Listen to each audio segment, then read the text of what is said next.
इस दुनिया के अंदर ना जाने ऐसी कितनी जगह है जहां पर जाने के बारे में सोचकर ही लोगों की रूह कांप उठती है।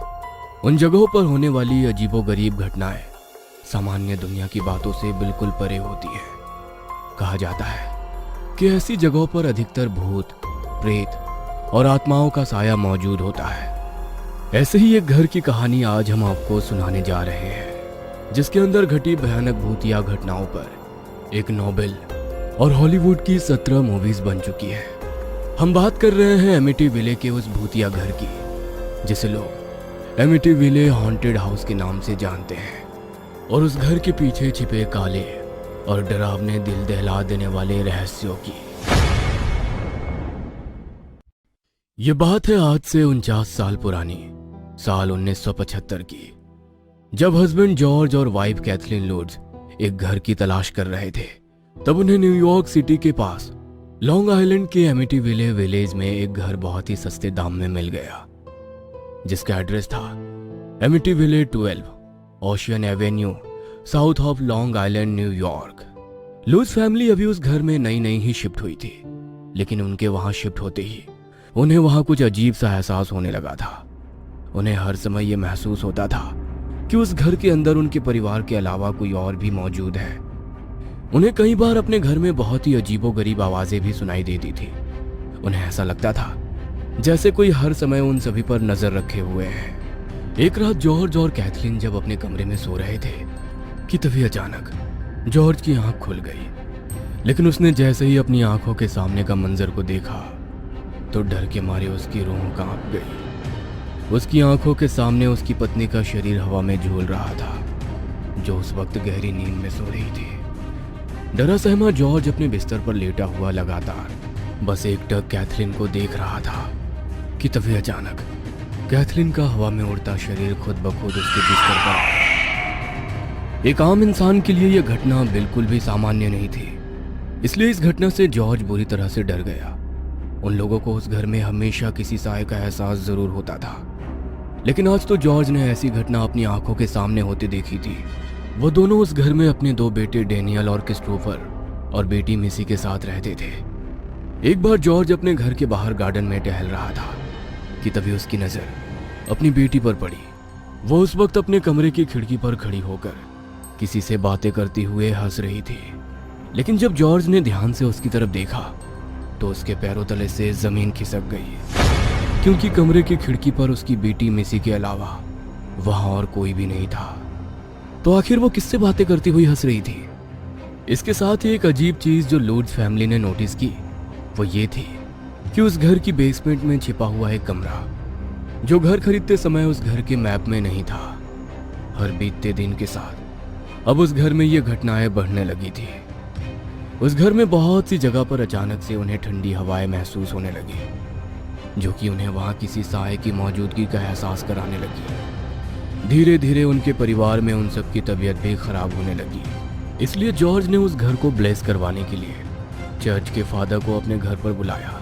लेकिन फादर ने जैसे ही उस घर में कदम रखा तो वो समझ गए कि इस घर के अंदर कोई ना कोई बुरी शक्ति जरूर है। इसलिए वो बाइबल के वचनों को बोलते हुए चर्च का हॉली वाटर वहां छिड़कने लगे। लेकिन जैसे ही उन्होंने ऐसा किया तभी अचानक उनके शरीर पर अजीब अजीब आकृतियों वाले धब्बे बनने लगे, और अचानक से उन्हें अपने साथ कुछ बहुत ही अजीब चीजों का एहसास होने लगा।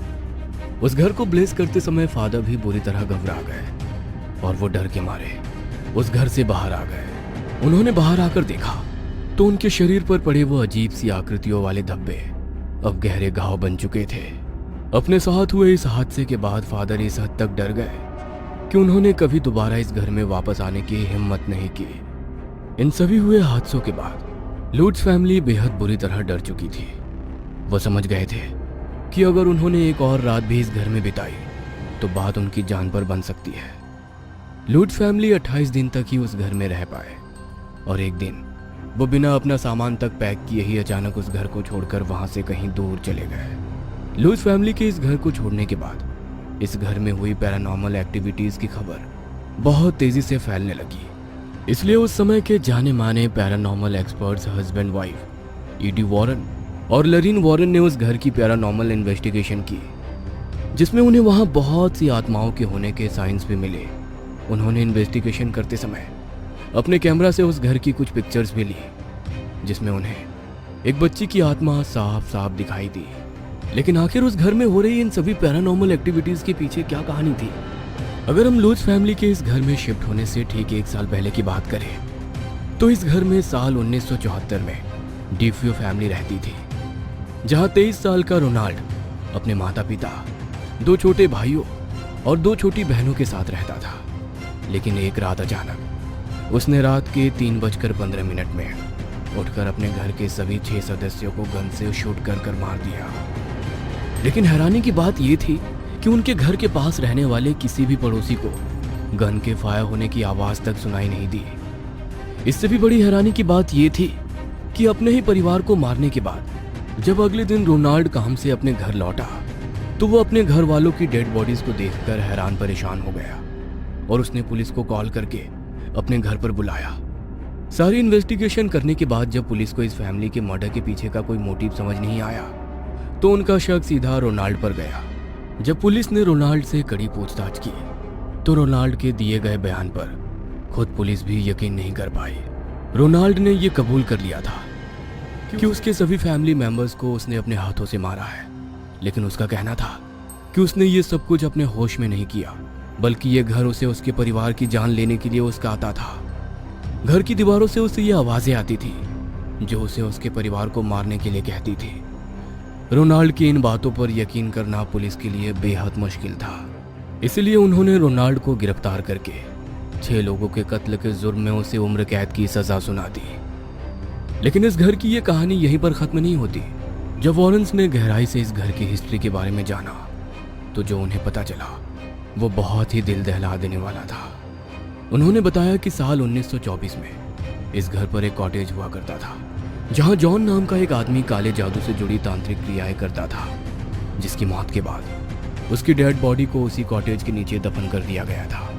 और सिर्फ यही नहीं, अपनी इन्वेस्टिगेशन में वॉरेंस को इस घर के बारे में यह भी पता चला कि कई सालों पहले इस जगह पर पागलों लोगों को रखा जाता था और उनके मर जाने के बाद उन सभी को इसी जमीन के नीचे दफना दिया गया था।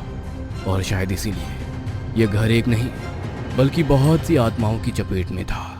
और शायद यही कारण है कि इस घर को दुनिया के सबसे हॉन्टेड घरों में से एक माना जाता है। अपनी पैरानॉर्मल एक्टिविटीज से मशहूर यह घर आज भी उसी जगह पर मौजूद है। अगर आपको कभी उस घर में एक रात रुकने का मौका मिले, तो क्या आप वहां जाना चाहेंगे?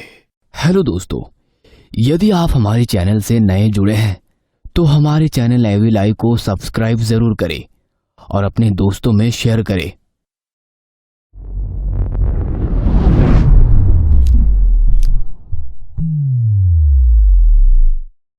हेलो दोस्तों, यदि आप हमारे चैनल से नए जुड़े हैं तो हमारे चैनल एवी लाइव को सब्सक्राइब जरूर करें और अपने दोस्तों में शेयर करें।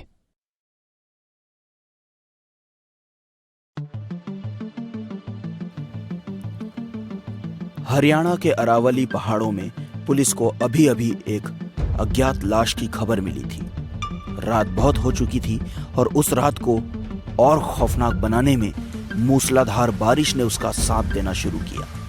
ऐसी बारिश और बार बार आती भयंकर बिजली की आवाज कि अपने आप कानों पर हाथ चले जाएं। लेकिन पुलिस का जो काम है वो न तो बारिश देखता है और न ही रात। और वे लोग उस जगह पहुंचे जहां पर वो लाश दिखी थी। बुरी तरह घायल वो शरीर, उसको साफ देखकर यह पता चल रहा था कि किसी ने बुरी तरह कोई दुश्मनी निभाई है। शरीर पर ढेर सारे चाकू के निशान, चेहरा पूरी तरह से बिगड़ा हुआ और शायद कुछ हड्डियां भी टूट चुकी थी। पुलिस ने बॉडी को सर्च करना शुरू किया तो देखा कि किसी का ड्राइविंग लाइसेंस उधर गिरा हुआ था, जिस पर खून के निशान भी थे। मालूम पड़ रहा था कि यही शख्स खूनी होगा। सुमित और अमन को हरियाणा से निकले हुए कुछ समय हो गया था। करीबन उन्होंने 400 किलोमीटर तक की दूरी तय कर ली थी।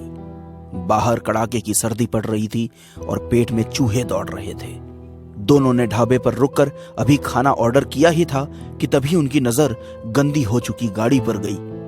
तभी सुमित ने ढाबे पर काम कर रहे एक छोटे से बच्चे से कहा, अरे छोटू, वो गाड़ी धो दे यार, गाड़ी धुलवाकर खाना खाकर दोनों ढाबे से बाहर निकलकर गाड़ी में बैठे ही थे कि तभी गाड़ी के बोनट पर एक उल्लू आकर बैठ गया और अपना सर घुमाकर विंडशील्ड से दोनों को घूरने लगा। सुमित ने विंडो नीचे करके हाथ बाहर निकाला और बोला, क्या बे उल्लू, जंगल का रास्ता भूलकर यहाँ आ गया?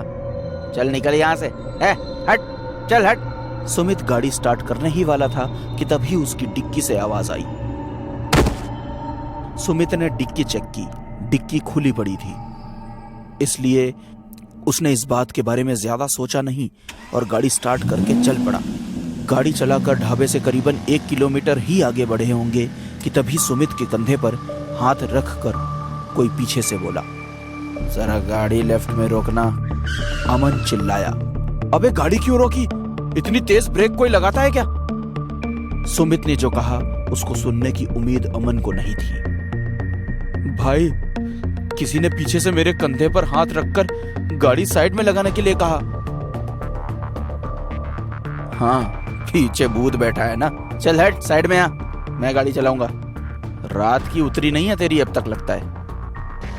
अमन ने सीट बदलकर गाड़ी ड्राइव करना शुरू किया। बाहर पड़ रही ठंड इतनी बढ़ रही थी कि अब वो उस सर्दी को अंदर भी महसूस कर पा रहे थे और अमन ने गाड़ी का ब्लोअर ऑन कर दिया। अभी कुछ ही दूर गए होंगे कि इस बार अमन ने ब्रेक मारे। अब तुझे क्या हुआ बे?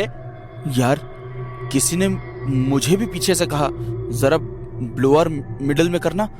सुनसान सड़क, घंघोर कोहरा और अगल बगल के जंगल से आती आवाजें उनकी इस सिचुएशन को और भी डरावनी बना रही थी। दोनों बात कर ही रहे थे कि गाड़ी की छत पर जोर से कुछ गिरने की आवाज आई। दोनों एक दूसरे का मुंह देखने लगे कि अब क्या नई मुसीबत आने वाली है।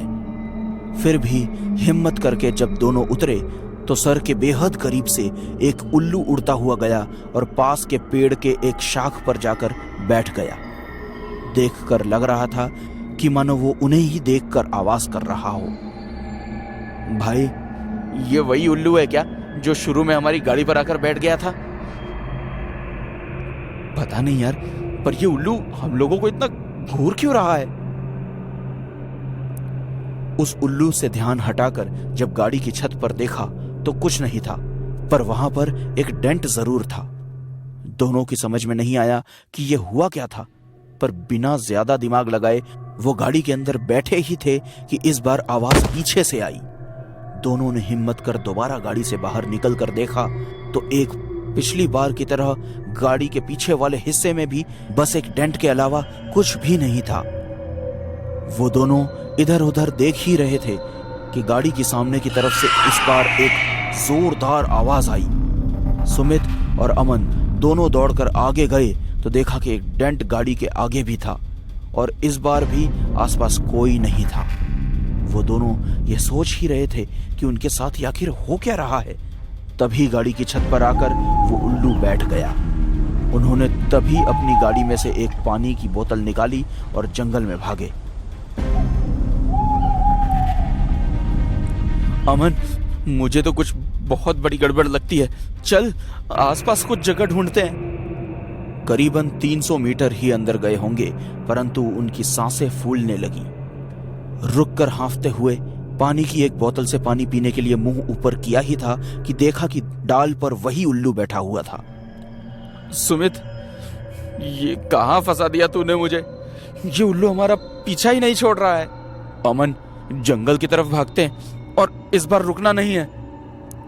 दोनों बिना पानी पिए ही जंगल के अंदर भागे। थोड़ी दूर पर उन्हें एक बल्ब जलता हुआ दिखाई दिया। उस रोशनी की ओर जब वो आगे बढ़े तो देखा कि उधर एक छोटा सा मकान था। सुमित और अमन को ये चीज अजीब लगनी चाहिए थी, लेकिन वो दोनों इतने डरे हुए थे कि ये छोटी सी रोशनी भी उनको कंफर्टेबल फील करवा रही थी। घर के सामने पहुंचे तो देखा कि उसके आगे के गेट पर ताला लगा हुआ था। तभी सुमित बोला, भाई, बरामदे का दरवाजा खुला हुआ है और उधर लाइट भी दिख रही है, क्यों ना आज रात यहीं गुजार लें? हाँ, जगह तो डरावनी है, पर उस गाड़ी वाली जगह से तो बेहतर ही है, साथ ही साथ इधर लाइट भी है।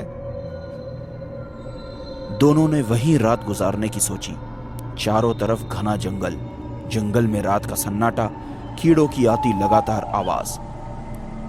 दोनों चुपचाप उधर बैठे थे और यही सोच रहे थे कि आखिर उनके साथ ये सब क्या हो रहा है। तभी अचानक टीन के छप्पर से एक जोरदार आवाज आई।